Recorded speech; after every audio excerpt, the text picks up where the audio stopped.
Hey everyone, back again. Today I want to talk about Rosa Luxemburg's pamphlet, essay, text titled Reform or Revolution, or Social Reform or Revolution. Now before jumping into this, hi, I'm David. I try to explain philosophical concepts and ideas in ways to make them accessible to you. So if you're new here, subscribe and you'll see videos I release every week, sometimes twice a week. You can go check out my some 250 episodes I already have up in which I try to explain all these concepts in accessible ways. If you want to follow me anywhere other than here, you can follow me on Instagram at theory_and_philosophy or on Twitter at David Guigno. If you want to help me out, you can like, share, subscribe, tell your friends. You can help me out monetarily via Patreon or PayPal, but obviously no pressure to do that. If you found this in podcast form, you're going to be able to find the video on YouTube, or if you found this on YouTube, you're going to be able to find the audio in podcast form pretty much anywhere where you get podcasts, where if you're into that, then do that. There should be links for everything in the description. You can go and click away and do all those magical clicking things.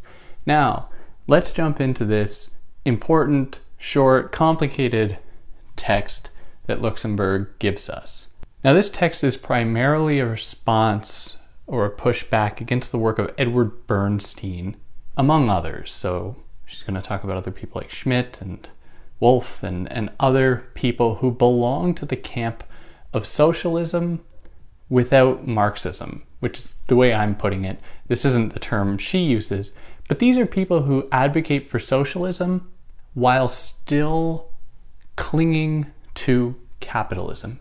They try to imagine a world in which socialism is possible so long as the capitalist system remains intact, which for Luxemburg, and she's dead right about this, is an oxymoron. It's just a contradiction. You cannot have both operating at the same time. And this is her way to demonstrate why these thinkers are all, essentially, they have no idea what they're talking about and what a proper social revolution would look like. Now for Luxemburg, she suggests that Bernstein, among other social democrats and other quasi-socialists, they believe that workers are mistreated. They believe that people are being exploited by capitalists. And they see that those issues should be ameliorated. That is, the working lives of people should be improved so that they aren't being exploited, so that they have good wages, so that they aren't working 16, 17, 18 hours a day, so that they get time off, everything like that, which is all, I think we'd all agree, these are good things. They take this a step further, though, to say that this is actually the route toward socialism. And Luxemburg is immediately like, no. And the reason that this is not the case is that for socialism to be properly socialistic, it must correspond to three basic tenets in order to really comply with what she and Marx call scientific socialism. And they are, well, the first one is that capitalism grows increasingly anarchistic. And it is through its anarchism that it motivates itself to collapse. Secondly, it creates the conditions for social production. And this might seem to be kind of counterintuitive for anyone listening right now. You might think capitalism fosters social production. How? And I'll explain that. But for now, this is just one of the tenets of capitalism to actually become more social as it progresses. And then thirdly, it creates the conditions through which proletarian people, through which working people grow conscious of their exploitation and grow conscious of the problems at hand. Now, she says that these socialists, the bad kind, these kind of reformist socialists like Bernstein, agree with the second and third premises or characteristics of capitalism. That is, that it motivates itself towards social production and it elevates class consciousness. They agree with that. However, they don't seem to think that capitalism naturally progresses to its own demise, which is something that Marx very much pointed out in his 3 volumes of Capital. Capitalism is it is an unsustainable system. It is always going to be motivating itself towards its own demise because it exists on various contradictions. Some of these contradictions include a falling rate of profit over the course of time. It also includes extracting labor that is not actually properly compensated, which can only go for a certain amount of time.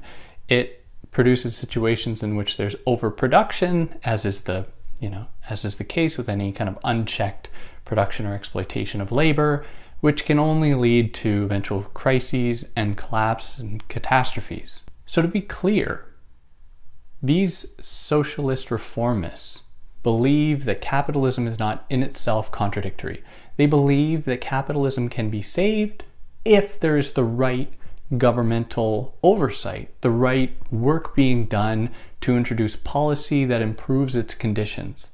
Now, Luxemburg doesn't buy this. Luxemburg says that just by shifting around some money doesn't alter the very foundation of the capitalist economy. And the capitalist economy, to put it as simply as possible and to be as really get at the heart of the contradiction of the capitalist mode of production, is that it undervalues labor while overvaluing the things that labor makes. That is, it takes more from labor, which comprises the majority of people, that is workers, takes more out of them than it gives back, which is just primarily, it's fundamentally untenable. And that won't change if the people are given a raise, because if suddenly the people were actually given what they earned, capitalists, in terms of what capitalists sell on the market, then the capitalist system would crumble, because then capitalists wouldn't make a profit. So if people are just given a raise, there's still going to be the distinction between what a product is sold for and what it is paid for in terms of labor, which is a gulf that isn't going to be bridged just by giving them more money. So it might improve the situation if workers earn a little bit more. It might make people's lives better. But ultimately what it is doing is it's kicking the can down the road of the capitalist mode of production and making it so that people are happy at the moment, all the while extending its duration, making it so that the crisis doesn't come quickly. It'll just come maybe in a few extra years' time. So in this way, these socialist reformists view socialism not as a necessary final goal of the capitalist system or of the proletarian resistance to the capitalist system. Instead, they view socialism as just another kind of capitalism, like a reformist capitalism that has been revised to be a kind of teddy bear capitalism, a kind of nice capitalism for the people. And they suggest that capitalism can do this because it is primarily adaptive. And this is probably something we've all heard before. Capitalism is different from other systems in that it is able to adapt. It is able to adapt to the needs of the people in ways that other systems are ill-equipped to adapt to these needs. And one of the ways that it does this is with the introduction of credit. And Marx really unpacks this a lot in Capital Volume 3, which I hope to cover on here soon. I'm reading it now. It's like 1,000 pages. I'm taking so many notes on it, and I'll hopefully start presenting that soon on here. So stay tuned for that. But Marx discusses in that text the way that credit functions and how credit motivates industry. And it makes sense, because now you are able to, if you're a capitalist or you want to be one, you can borrow money and open up a business. Whereas without credit, you couldn't have opened up that business because you didn't have money. So it would appear as though that credit is a way to stifle off any possible contractions in the economy, because if there are any contractions, you can just borrow money from somebody else, pay them back later, and you'll be able to keep your industry growing. You'll be able to keep things afloat. But Luxemburg shows, really going back to Marx himself, is that credit doesn't actually improve the situation. It actually accelerates crises and accelerates the possible final collapse. And it does this because credit motivates overproduction. If you have credit, it means that you aren't really going to be listening to this so-called thing of supply and demand. You're going to be more prepared to invest your money in ways that are irresponsible. And more people are going to be opening businesses. More people are going to be competing, encouraging overproduction. And with overproduction comes crises, because suddenly you have all of these products out on the market that aren't being bought because very few people are actually there to buy these things, which creates a situation in which you are not earning the proper capital to keep your system, your industry afloat. And as we've seen time and time again with crises in the capitalist economy, is that if there is a crisis localized to a specific nation, it will have a ripple effect all across the world, just because of the interconnected nature of these markets. And it makes sense, and would necessarily follow then that any minute issue in one place can have detrimental effects somewhere else. And it was also in 2008, that crisis was very much motivated by credit, by loans being given out to people without any kind of scruples, without any care to assess whether or not these loans can be paid. And eventually it'll come to the point where people will have to pay back these loans.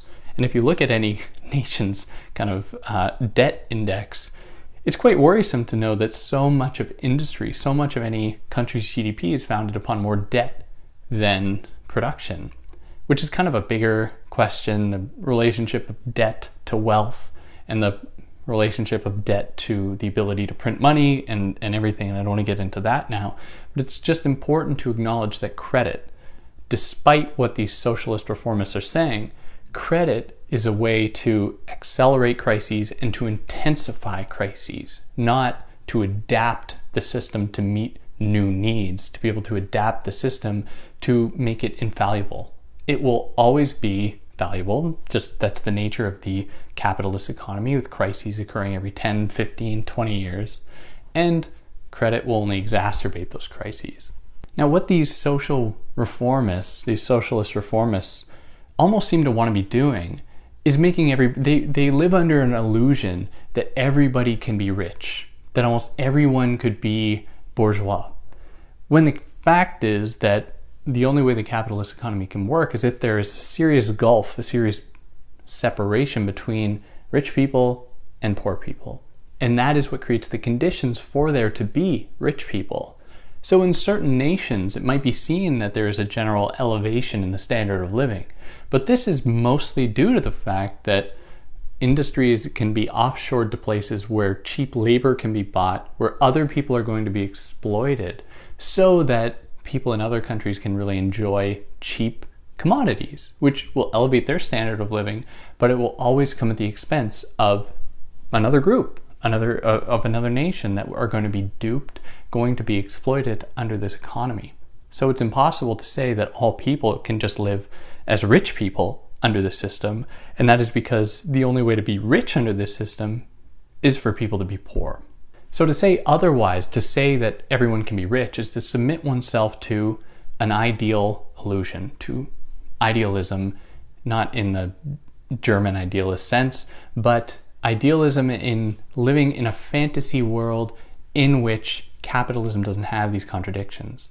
And Luxemburg opposes that to a dialectical approach that acknowledges the real historical and material conditions, including the contradictions of capital, including the contradictions of wage labor, of finite resources and a finite planet, acknowledging all of these real material things to show almost definitively that the system is unsustainable, and the only alternative will come about once these certain conditions have been met as it has naturally run its course, which conflicts with some other approaches to the formation of socialism that says that it has to be done like immediately overnight.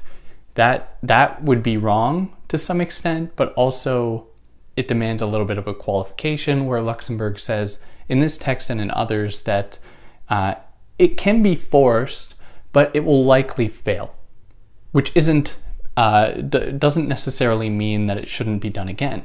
The point is just that that was not the right moment. And so it should be encouraged repeatedly in order for the system to properly be overhauled, to properly transform into socialism. Now, one of the other ways that Bernstein and the socialist reformists view the capitalist economy in a positive light is they see it becoming more socialized, which I said might seem kind of counterintuitive to most people. And we get this in Marx in the third volume of Capital, where he says that as loans, as stock, as credit become bigger parts of the capitalist economy, suddenly people who otherwise couldn't have entered the capitalist economy as capitalists can participate in it. So many people can contribute to the stock market and technically own part of a company in a way that a worker wouldn't, and so they can enter into that domain, something that was previously foreclosed to them. And this is a good thing in a kind of Marxist sense because it points to the possibility of social ownership of these means of production. But at the same time, of course, there are risks present here in that the system as it exists now is not sustainable in itself. All that it serves for Luxemburg and other Marxists is a possible pretense for a different way of organizing the system in a more social fashion, in socialistic fashion. Whereas the socialist reformists like Bernstein suggest instead that that is a sign that capitalism itself can be socialist, that capitalism itself can be a social system founded for or existing for the people and the workers at hand. And they also use this argument to say that capitalism is the system par excellence that can really usher in democracy. This is perhaps something we've all heard at some point, that capitalism and democracy go hand in hand. And while democracy is something that we should always fight for, it's important to acknowledge that capitalism did not breed democracy. Democracy existed long before capitalism, and capitalism existed not necessarily with democracy. There were, like in the case of like Russia or other despotic regimes, capitalism could flourish in other settings, not just democratic ones. So it's important not to fall into the trap that capitalism is somehow fostering a kind of social interaction vis-a-vis democracy as that realization of social interaction in social political power, not to fall prey to the illusion that capitalism is what births democracy, which is something I think we would all agree is a good thing that we should be fighting for. And that brings us to a more maybe specific question of the state itself and what the state's role is in relation to capitalism, where Bernstein and other social reformists suggest that the state is something that should help to mediate capitalism through its growing complexity, which then motivates the possibility of democratic participation within the capitalist economy, signaling more social participation, which they just associate with being a good thing. Now, the thing is that Luxemburg very clearly and very importantly points out is that the state serves not the people's ends, serves not the people's wants and needs in this situation. It more serves the interests of the ruling classes and of capitalism in general, where the state will work at the behest of capital in order to open up new markets through militarism, maybe to engage in certain competitive acts through tariffs against other capitalists. Maybe it'll work in such a way as to subordinate working populations to the will of these ruling classes. So it's really wrong to suggest that the state's intervention within the capitalist economy is going to just magically push us into a socialistic dimension within capitalism. So Luxemburg suggests that these thinkers kind of, all they're suggesting is almost like a return to a pre-capitalist time like feudalism, where workers might have a kind of common stake on an already owned piece of property by a feudal lord, but that doesn't actually undo that dynamic, which is in itself fundamentally oppressive. And it's important to acknowledge that in Marx and in Engels' work, capitalism is a necessary stage of human development. It's something that humanity must pass through in order to arrive at communism or socialism at the end.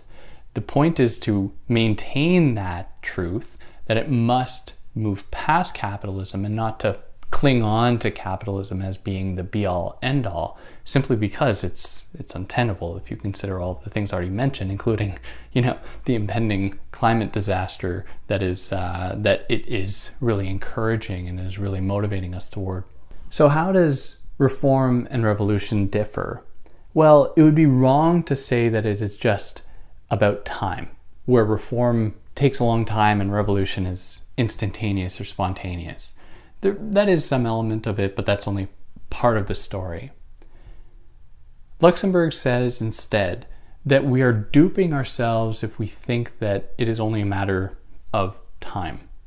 Instead, it must pertain to, or it must be a distinction between an approach that sees socialism as the final end, the final goal, versus approaches that only want to keep us in a suspended state of teddy bear capitalism, just keeping it somewhat good for a few people so that it stays afloat, so that it doesn't collapse, and can then essentially exist potentially forever until that eventual collapse. A revolutionary mindset might actually take a long time, but as long as it acknowledges the fundamental inconsistencies or contradictions of the capitalist economy and sees socialism as the final goal, and it does so through successive steps like repeated efforts on the part of the proletarian class to seize power, as long as it's doing this, which might take a long time, and it might even look like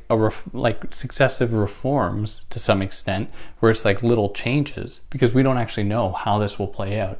As long as it has this final goal in its sights, that is a sign of a revolutionary mindset, as opposed to a reformist mindset that only wants to keep the same system intact. And Bernstein and others were very much familiar with this line of thought, and they suggested, and this is something we could hear today, where they say that, the revolutionary mindset isn't actually intent on accomplishing anything.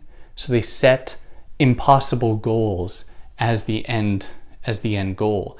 And then they can say, well, until we've actually done this thing, nothing is worth doing. The only real project is the revolutionary one, which is just a straw man kind of bad faith argument, where the revolutionary mindset for Luxemburg is one that can happen in successive steps, but that always has its mind on that final goal, however it'll be accomplished. Whereas these other folks will make small real life changes, but that don't actually improve conditions for everyone, and will instead keep the system intact for as long as possible before its eventual final collapse. At which point there won't necessarily be a class consciousness to craft a socialist economy out of the ashes, out of the ruins of a failed capitalist one, if it goes on for too long. And yeah, that pretty much covers this text. There are other little details in there that I didn't go into a lot of detail about because there are quite a few little things, and you have to go read it. It's short, so you wouldn't be wasting your time, but I think that this was a fair introduction. If there's anything that you think I really should have included, I'd love to hear about it, or anything I got wrong, I'd love to hear about it. You know how to let me know in the comments. If you're listening to this on a podcast platform that lets you leave reviews, you could do it there. You could leave 5 stars. That would help me out. And yeah, catch you next time. Take care.